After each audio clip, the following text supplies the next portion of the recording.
All right, guys, back here with a final Generation X book review, Volume 4, Pride and Penance, which came out, let me just fix that there, came out last September, a few months ago, and I finally got a chance to read it and finish it today.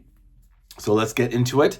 This is Volume 4, covering 1997 to 1999. They've already announced Volume 5, which is titled Family Business, and that will also be released in September of this year. So another 8 more months, we'll be getting Volume 5 of Generation X. So it's not over yet. And I think we'll probably have a Volume 6, which will close out the series. That'll be probably at least 63 to 75. You know, it ends with issue 75. So that's 13 issues there. Maybe even some crossover issues if they did any. Maybe an annual if there was a... Hold on, my phone keeps tilting. If there was an annual from 2000 or 2001, maybe they'll include that. So who knows? But right now, we're going to talk about this one, Pride and Penance. So this is it. This covers issues 33 to 47 of Generation X. It also covers the half issue, which was a Wizard. I don't know if it was a Wizard giveaway or what. I'm smelling my fingers while I'm doing it. Anyway, no, I'm kidding. It's actually, I got the sniffles because it's very cold here in New York. So you might see me do this a lot because I've been doing it all day. So it's just force of habit. So the half giveaway from Wizard. And there's also, the Generation X Dracula Annual 1998, which is interesting because in 1998, a lot of titles had team-ups with each other in the 1998 annuals. Like I know X-Men teamed up with the Fantastic Four. Daredevil and Deadpool had a 97 annual, but Deadpool and Death had one in 98. A lot of team-ups, whatever. So this one has Generation X and Dracula, but they didn't team up. Let me just put that out there. And there's even a holiday special, Generation X holiday special, Christmas. It's a Christmas holiday special. That one is what? Jubilee helps save Santa from Nanny and the Orphan Maker while Generation X is incapacitated. It's a bit of a dumb... it's not a dumb story, but Jubilee, who I cannot stand, is a Scrooge. She apparently hates Christmas because, it reminds her of family and she's an orphan. But anyway, the real Santa teaches her the meaning of Christmas while Nanny and the Orphan Maker are trying to get this kid who's a mutant, the Generation X Dracula Annual is Dracula trying to, on Halloween, by the way, Dracula's trying to get Chamber to become his thrall, which is basically a slave, his vampiric thrall. And he does it by kidnapping Husk, Paige Guthrie, who's returned home from Kentucky.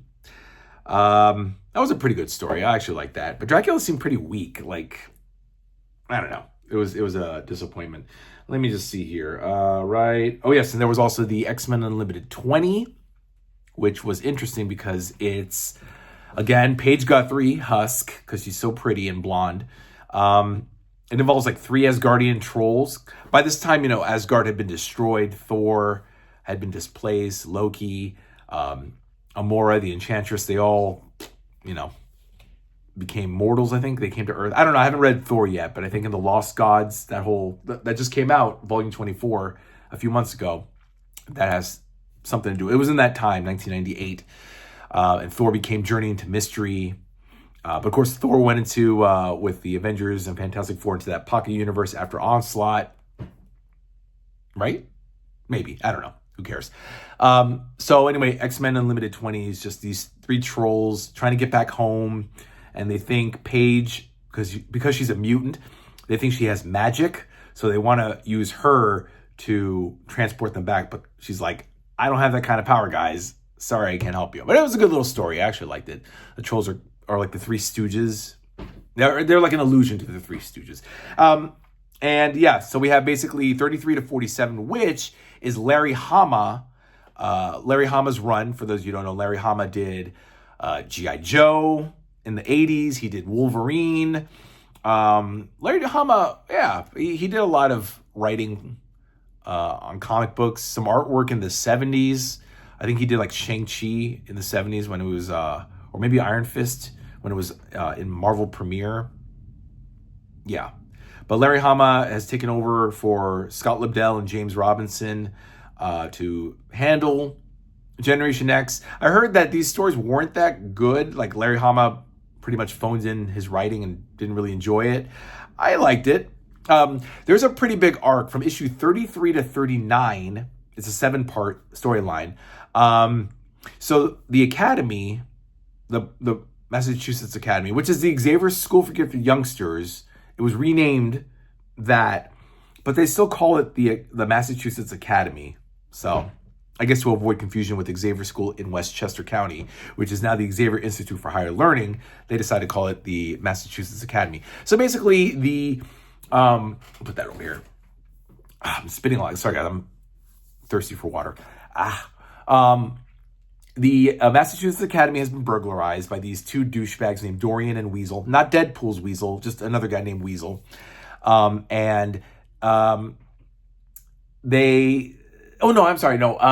Tracy, this girl named Tracy and this other little kid, but they're working for these douchebags named Dorian and Weasel. And they steal like Paige's diary, Angelo's cigar box with a gun inside, Wolverine's hat that was given to Jubilee, tons of CDs, jewelry, money, all that stuff. They eventually get it back, but it ends up, it becomes like this whole big epic saga where they end up on an extra dimension. They meet this mutant chick named Gaia, who was, oh my God, they go to this, the Citadel of the Universal Amalgamator. Gaia is a little girl. She's like a young girl, like same age as the Generation X kids. And she's been there for millennia, like thousands of years, but she's ageless. They free her. Emplate and Chimera, who was in Wolverine a lot, tried to use her because Emplate is now merged. Okay, God, this is so much. So Monet St. Croix, was put inside penance as punishment by her brother Emplate, Marius St. Croix, because she refused to go with him in taking over the world. Then it turns out that her twin sisters, Nicole and Claudette, freed Monet from... No. God, I'm so retarded. Hold on. Monet stayed as penance in order to appease their father, because their father loved Monet the best. The twins merged to become Monet. This is the story. So Larry Hama decided to jettison Scott Lobdell and Chris Bachalo's earlier creative direction in making Penance Yvette from Yugoslavia. So they changed it now to where Yvette is Monet's middle name, one of her many middle names. Like it's like Monet, Yvette, Therese, something St. Clair. It's a big name. But her nationality is French, Algerian, and Yugoslavian. So Larry Hama combined, or maybe just not combined, but he just, what's the fucking word? I don't know. He just repackaged it and made what Yvette was going to be, like a separate, Penance was going to be a separate character named Yvette from Yugoslavia, and just put it into Monet. So anyway, during the storyline, they decide to finally separate. Monet is freed from Penance, but the M twins are now part of Penance. That's where we're at now. So Nicole and Claudette are Penance, and Monet is now back to being Monet. Gaia is now part of the team. After they rescue her, Everett Thomas Sink, the black dude, is now in love with Gaia. And Gaia is now part of the team. There's a visit from this chick from outer space named Bianca Laneige, who apparently was in business against Emma, and Emma, being a corporate raider, bought out Bianca's company, and now Bianca comes back to seek revenge. There's a funny little cameo of LCD and Albert, enemies of Wolverine, where they clip Bianca's ship and she crashes to Earth, crushes Dorian and Weasel's car. So Everett does a nice thing and gives them, even though they beat him up, at the end of the storyline, they fucking beat up these fucking douchebags. They're racist. They called Everett a black boy, and they beat him up, left him on the side of the road to die. But he survives, goes into a coma, but he's able to sink his power into Monet and discovers that they're the M twins, and that's what leads into Penance. Monet being freed from Penance and the M twins going into Penance. That's like issue 40 or 41, something like that. There's a lot of back and forth. So I was saying, so M-Plate and Chimera team up, but was it Dirt Nap the Rat?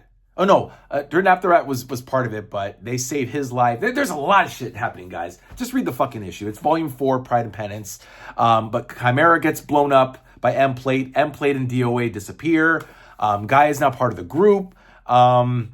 Emma, there's an incident that happens in X-Men 77, which has not been released yet, the second volume, where Psylocke fights this Anansi. But I remember way back when this fight, so all the telepaths temporarily don't have their powers. Jono can't speak Jono's chamber. Emma doesn't have her power, so she's pissed off and is fighting, and she fights Banshee. And who else? Bianca also has some psychic powers, but I don't know. But then, God, there's a lot. Then the Biosphere disappears. The Biosphere is the Generation X's danger room. That disappears, so then they get Forge. That's what, issue 45 or 46? Then by 47, they get Forge to come build them a whole new danger room. But there's an alien cybermorph named Paradox who attacks them. And, of course, they defeat it. And Gaia is now part of the team now. But she seems way too powerful to be part of the team. And that's pretty much it, guys. That's a rundown as best as I could remember just from my memory. But it's a good run. I really liked it. I like Larry Hama's take. I didn't really feel like he phoned it in. I thought this was a new direction for Generation X. Definitely for Monet as far as Penance goes. Which they don't address why Gateway is the mentor of, I guess, Nicole and Claudette and Monet to a certain degree. Because Gateway's now already gone. Artie and Leech are still there. And Emma's like, okay, now you guys are going to learn how to use your powers, you know. And they're like, yay. Franklin is gone because Franklin's now back with, by this time, 1998, 99, the Fantastic Four have returned. But they don't show Franklin returning to his parents. It's just like, he's there in Daydreamers in the last volume, and now no mention of Franklin, no mention that he's returned. There was a little side note that, okay, yeah, Franklin's now returned to his parents, but they didn't show it. And I would have liked to have seen Franklin return to it, leave Generation X, say goodbye to everybody, to Artie and Leech, and then return to his parents. But they don't even show that. That's pretty much it. You know, like I said, Volume 5, Family Business, will be coming out later in September, so that we can look forward to that. I'm pretty much done. And now, guys, we can really get down to it. I don't have to fake it. I mean, not that I was faking it, but I don't have to pretend like I really, really enjoyed these books, because they're good. I end up really liking Excalibur and Generation X. They're actually not so bad now that I read them, but I really want to fucking read this. I want to read X-Men. Okay, that's it. You know, I made a promise to myself to only get X-Men, and now I ended up buying all these, like 322 epics as of this video. So this is going to be the next one, guys. God Loves, Man Kills, Volume 10. I cannot wait to. And guys, I'm going to enjoy this. I'm probably going to read it over the weekend and finish it. Start it tomorrow, finish it by Sunday. You know, why not? I can't wait. I can tell you right now, The Marriage of Scott and Madeline is issue 175. Professor Xavier is a Jerk kicks off with 168. First introduction of the Morlocks is a 169, but it also carries on into 170, so that's a two-part. 171, which is this cover, Walt Simonson does penciling. Rogue joins. Rogue leaves the Brotherhood of Evil Mutants, joins the X-Men. 172, I believe we're going to have a Wolverine 1 through 4, which is Wolverine in Japan, which I cannot wait to read. Oh my God, I cannot wait. Then we'll have 172, 3, and 4, which is Logan's marriage to Mariko, which is interrupted by Mastermind. Then, like I said, 175 is Scott's marriage to Madeline Pryor. Someone's going to get married, guys. If it's not Wolverine, it's going to be Cyclops, you know? Yeah, so I cannot wait to read this. Of course, God Loves, Man Kills. God Loves, Man Kills opens this book up, and it happened between 167 and 168. People were worried that it wasn't going to show. I knew it, guys. I said When I found out it took place between 167 and 168, and then 167 ended in volume 9, I was like, yep.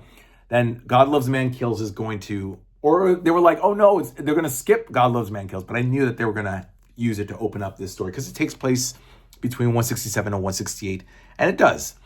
So we'll get the Reverend William Stryker, not to be confused with the douchebag in the X2 movie, Brian Cocksucker. What else we get? We get like the official Marvel Universe guide of the X-Men, which is super huge in the back. It's not material from. Oh, and we have Annual 7, which I believe is them fighting, meeting, dealing with the Impossible Man. That's Annual 7. And yeah, that's pretty much that in a nutshell, guys. When I finish this, I don't even think I need to read it. I don't think I need to even give you guys the book review. I just gave it to you just now. But this is the next one, guys. Look at that, I'm already tongue-tied and talking way too fast. I'm so excited. I love this. This is the cover to 173, by the way. So it's pretty cool. And it's a little boring, but it's also pretty cool too. I don't know, Rogue in the background, looking like a boy, looking like a butch lesbian.